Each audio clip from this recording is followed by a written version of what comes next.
ఇంకెన్నాళ్ళు రెంటింట్లో ఉంటాం? సొంత ఇంటి కలను నెరవేర్చుకుందాం. Suman TV biggest property expo October 18th, 19th HSCC Novotel Hyderabad. ఇప్పుడే ఫ్రీ ఎంట్రీ కోసం కాల్ చేయండి. విజయవాడ రైల్వే స్టేషన్ని వేరే ప్రాంతానికి తరలిస్తారా? విజయవాడకి సమీపంలో అంటే విజయవాడకి శివారు ప్రాంతానికి తరలించడం ద్వారా విజయవాడ నగరంలో పెరిగిపోతున్నటువంటి రద్దీని తగ్గించడంతో పాటు రైలు రాకపోకలకు సంబంధించి కూడా ఒక వెసులుబాటు కల్పించాలని భావిస్తున్నట్టుగా ఈ మధ్య కాలంలో వార్తలు వచ్చాయి. అయితే ప్రస్తుతం ఉన్నటువంటి రైల్వే స్టేషన్నే అభివృద్ధి చేయాలని కేంద్ర రైల్వే శాఖ డిసైడ్ చేసినట్టుగా సమాచారం వస్తుంది. ఆల్రెడీ రీమోడలింగ్ సంబంధించినటువంటి కొన్ని స్ట్రక్చర్లు, డిజైన్లు కూడా గతంలోనే రిలీజ్ అయినాయి. ఇది విజయవాడ రైల్వే స్టేషన్ రీమోడల్ చేస్తే ఎలా ఉంటుందనే దానికి సంబంధించి చేసినటువంటి రూపకల్పన.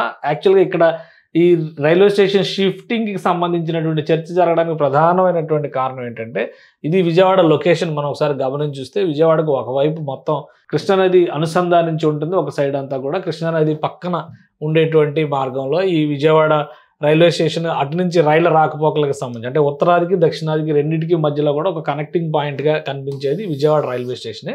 ఇక్కడ ఇటువైపు నుంచి వచ్చేటువంటి రైళ్లు కానీ ఇటు దక్షిణాదికి వెళ్ళాలన్నా ఇటు మళ్ళీ హైదరాబాద్ వైపు వెళ్ళాలన్నా కానీ ఇదే కీలకమైన జంక్షన్ పాయింట్ అయింది. అయితే సిటీ మధ్యలో ఉండడం వలన దీనికి చాలా సమస్యలు ఎదురవుతున్నాయి అనేటువంటి చర్చ గత కొంతకాలంగా జరుగుతుంది. దీన్ని రీలొకేట్ చేయడం వల్ల, ఎందుకంటే ఇటు శివారులో రాయనపాటు రైల్వే స్టేషను, అటువైపు గుణదల రైల్వే స్టేషన్ ఈ రెండింటిని డెవలప్ చేశారు. మధ్యలో ఉన్నటువంటి సెంట్రల్ రైల్వే స్టేషన్ ఇప్పుడు హైదరాబాద్లో ఎలా అయితే ఒకవైపు చర్లపల్లి, ఇంకోవైపు వేరే ప్రాంతాలు శివారు ప్రాంతాల్లో మియాపూర్, అటువైపు లింగంపల్లి దగ్గర డెవలప్ చేసేటువంటి ప్రయత్నాలు ఎలా జరుగుతున్నాయో సికింద్రాబాద్ రైల్వే స్టేషన్ మీద ప్రెషర్ తగ్గించాలి అని భావిస్తున్నారు. అయితే సికింద్రాబాద్ రైల్వే స్టేషన్ మీద ట్రాఫిక్ రద్దీని తగ్గించే ప్రయత్నం మాత్రం జరిగింది. స్టేషన్ షిఫ్ట్ చేసేటువంటి ఆలోచన చేయాలి. అయితే విజయవాడలో స్థలాభావం రీత్యా ఇక్కడ ఉన్నటువంటి స్టేషన్ని ఇంకా శివారు ప్రాంతాలకు తరలిస్తే ఈ వచ్చే రాకపోకలన్నింటిని కూడా ఇటు షిఫ్ట్ చేయొచ్చు, సిటీ విస్తరించడానికి మార్గం ఏర్పడుతుంది అనేటువంటి చర్చ జరిగింది. కానీ వీటన్నింటినీ పక్కన పెట్టేశారు. ఇప్పుడు కేంద్ర రైల్వే శాఖ ఒక కీలకమైనటువంటి నిర్ణయం తీసుకున్నట్టుగా సమాచారం వస్తుంది. ఆ సమాచారం ప్రకారం ఈ మోడల్ ఏదైతే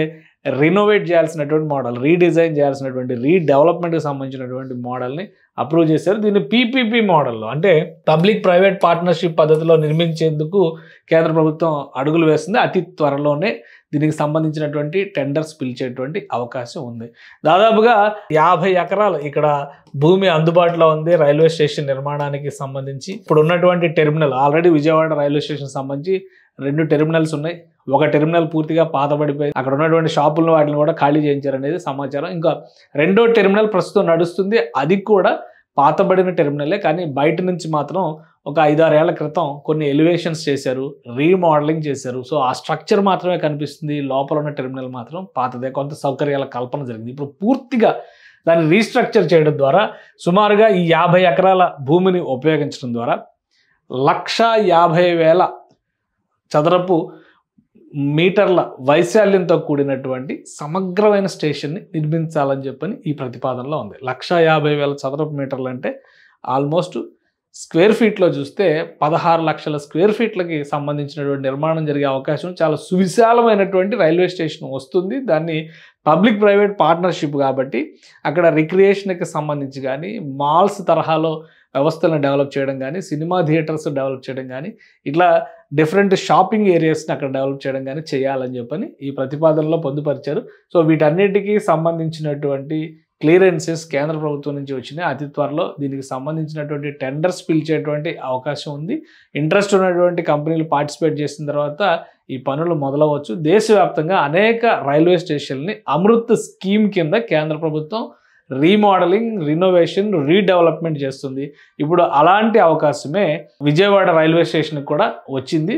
సో దీని మొత్తం బడ్జెట్ ఎస్టిమేషన్స్ ఇవన్నీ ఎంత అవుతాయి అనేది అతి త్వరలోనే బయటకు వస్తుంది. మొత్తం మీద అయితే రీలొకేషన్ అనేటువంటి ప్రతిపాదన ఏది లేకుండానే ఉన్న చోటనే రైల్వే స్టేషన్ని రీడెవలప్మెంట్ చేసే దిశగా కేంద్ర రైల్వే శాఖ అడుగులు వేస్తోంది.